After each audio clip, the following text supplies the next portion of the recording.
Cool. So we're going to talk about unilateral training and split squats, lunges and variations on the theme.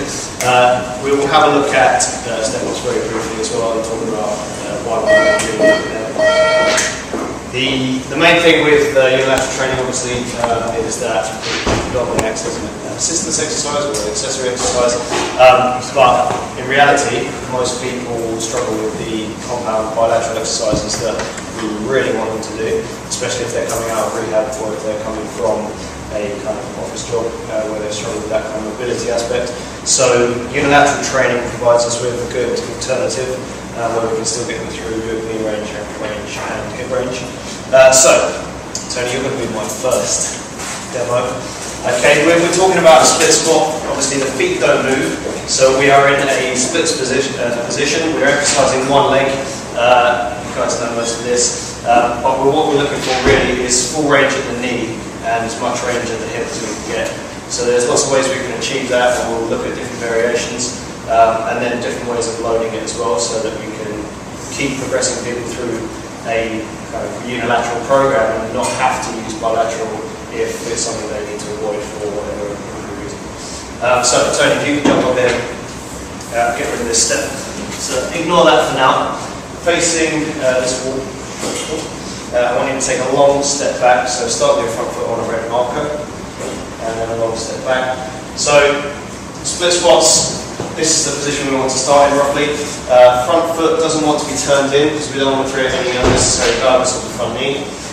What we're looking for is as Tony moves down towards the floor, he's also moving forwards towards me. Okay, so Tony's going to make a slide. So you see the first thing that happens with Tony is his heel comes off the floor, so he's got compromised ankle mobility. Okay, you heard it click as well, so he's probably got some knee crevices too. So what I'm going to do is get him to take his back foot back a little bit further. Now you can move just as far forwards now, but your heel should stay on the floor. Okay, so we can emphasise what muscles being recruited depending on where we're pushing through the foot. We can stay in there till you've got those ones to do it. If he's pushing through the ball of his foot, he's going to get more quad activation versus pushing through the heel. He's going to get a little bit more hamstring and hip musculature, so probably glutes. Go back into that longer split. Okay, so I'm going to give him a tempo so you can all see what I'm trying to get him to do. To the front of that. Yeah, that's it. So as he comes down for 3, 2, 1, I'm again to pause in the bottom to show you. Okay. This is quite tough for Tony because he's not used to it. But back is almost vertical, but we haven't got any hyperextension through the lumbar. Hip is in quite a deep position, and he's still got some decent knee flexion.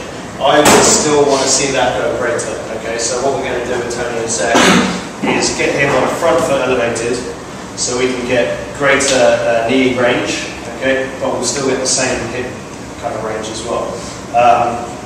Dave has talked in the past about mechanical blocks and people being able to squat to a certain point based on what's happening at the kind of acetabular and labral and hip joint.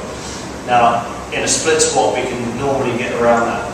So with Tony, what we'll see is a front foot elevated split squat. We're only going to use this height, and I'll show you guys on a higher step in a minute.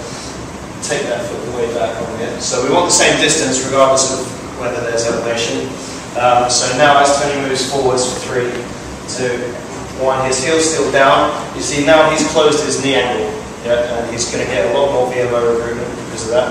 He's getting end ranges. The only contraindication to that would be something like a meniscal tear, potentially ACL would make that a little bit more difficult. He's finding it hard just with body weight, but you can load that. His body weight is a lot, yes, though. So what we're looking for really is, do one more for Tony. Just hold there. Okay, so he's still got his heel on the floor, and now he's able to get that knee further forwards, a lot more closed, and still be able to recruit the glutes by pushing up through his heel. So that's why I would go front foot elevated for him versus flat. Yeah. It's not that he can't do flat, but it's going to give us something different. He's going to get a lot less range of the knee and therefore rely on his glutes a little bit more. So for a squat dominant pattern, if he wasn't able to front and back squat, or even just as an accessory, I would get him front foot elevated split squat. Okay, so we're going to spin around. Tony, Well done. All right, Louisa.